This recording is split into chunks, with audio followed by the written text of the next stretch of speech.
Okay.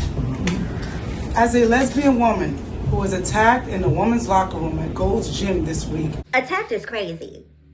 Attacked is crazy. Before I go any further, Gold's Gym is not some sacrosanct place. Gold's Gym is a for-profit business. All they care about is the money green.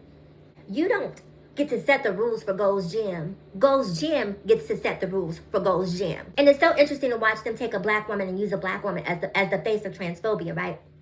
Because the meltdown that Tish is having in the lobby, under any circumstances, were it not a trans person that Trish was having the meltdown over, most white people would be in the comments saying black fatigue. But when it's a trans person, all of a sudden I stand with Trish. They have pulled the playbook from what they do every time a black person is unalived by the police officer. They go back, they look into the criminal history, and they try to pull the criminal history into the conversation when it's completely irrelevant to the issue. See, this is not a trans issue. Trans people are not predators.